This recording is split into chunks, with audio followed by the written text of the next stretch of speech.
আসসালামু আলাইকুম। আজ দেখাচ্ছি চিকেন কারি, আর এটা ফার্মের মুরগি দিয়ে আমি রান্না করেছি। আপনারা যে কোনো মুরগি দিয়ে করতে পারেন, তবে ফার্মের মুরগি দিয়ে করলে এই রান্নাটা বেশি ভালো লাগে। প্রথমে আমি একটা কড়াইয়ে সয়াবিন তেল দিয়ে দিচ্ছি, প্রায় হাফ কাপের মতো। এরপরে 2 টুকরা দারচিনি, তেজপাতা 2টা,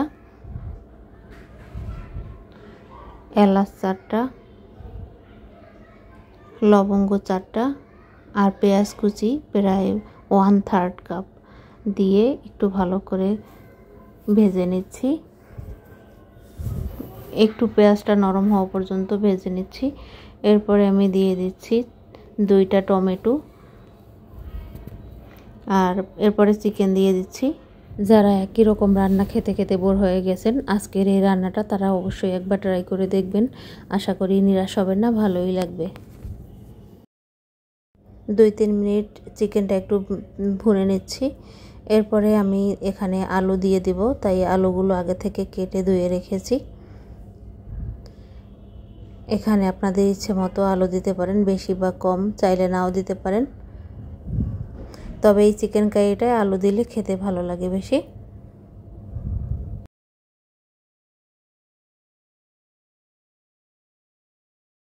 লবণ দিয়ে দিচ্ছি স্বাদ মতো।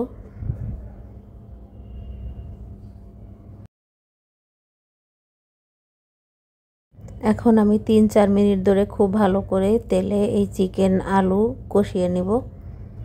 এই পর্যায়ে হাই হিটে চিকেনটা একটু ভেজে নেবেন তেলের মধ্যে।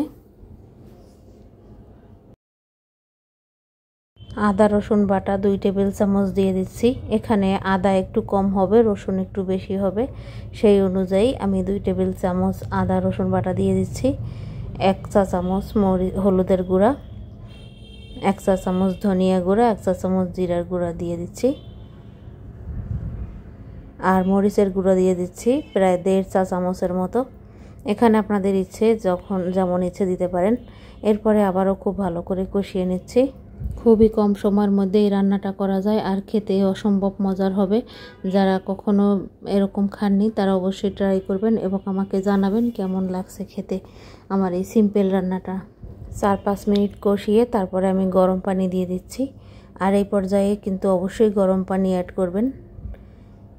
গরম পানিটা রান্নার জন্য যতটুকু প্রয়োজন সেই অনুযায়ী দিয়ে দিবেন। ঢাকনা দিয়ে আমি ভালো করে মাংসটা রান্না করে নিব। আর এই পর্যায়ে আমি একটু ঝোল রেখে দেব, কারণ আমি এই চিকেনটা ঝোল রান্না করব, মানে চিকেন কারি। আশা করি ভালো লাগবে, সবাইরই ট্রাই করবেন। আর ভাত রুটি সব কিছু দিয়ে ভালো লাগবে।